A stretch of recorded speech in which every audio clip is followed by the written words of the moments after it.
జనవరి నుంచి TET exams అయితే start అవబోతున్నాయి.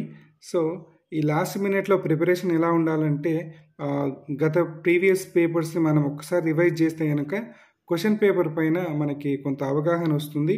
ఎప్పుడైతే క్వెషన్ పేపర్ పైన అవగాహన వస్తుందో మన నమ్మకంతోని మన స్కోర్ పెంచుకునే అవకాశం చాలా ఉంటుంది.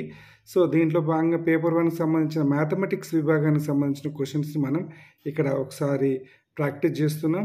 సో, ఈ క్వెషన్ పరిశీలించినట్లయితే ఒక వారం రోజులకి అత్యధిక ఉష్ణోగ్రతలు ఇవ్వడం జరిగింది. వీటి యొక్క సరాసరిని ఫైండ్ అవుట్ చేయమని అడగడం జరిగింది.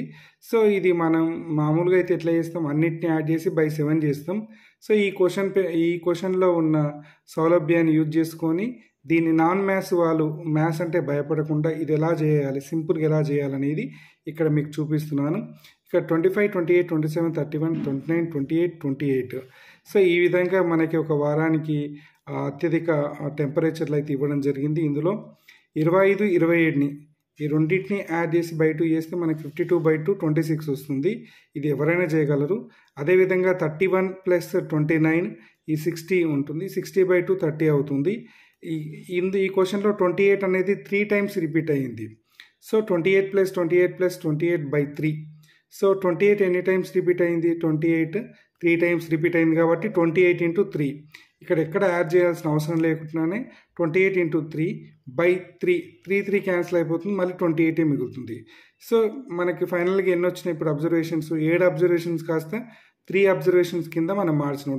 ఇది 52/2 26 అవుతుంది. 60/2 30 అవుతుంది. సో, 28 × 3/3 అది 28 అవుతుంది. సో, ఫైనల్గా 26 + 30 + 28/3. సో, ఈ మూడింటిని యాడ్ చేస్తే 84/3తో చేస్తే మనకి 28 వస్తుంది. ఇది మనకి ఇచ్చిన ఆప్షన్స్లో కూడా ఉంటుంది. ఇంకొకటి ఇక్కడ 26, 28, 30 ఈ 3 ఈవెన్ నెంబర్స్, ఇందులో మధ్యలో ఉన్నది మనకి సరాసరి అవుతుంది. సో, ఆ విధంగా కూడా చేయొచ్చు. ఇది నాన్ మ్యాథ్స్ వాళ్ళకి చాలా సింపుల్ ఉంటుందని అనుకుంటున్నా. ఈ వీడియో నచ్చితే కనుక లైక్ చేయండి, సబ్స్క్రైబ్ చేయండి, మీ ఫ్రెండ్స్కి షేర్ చేయండి.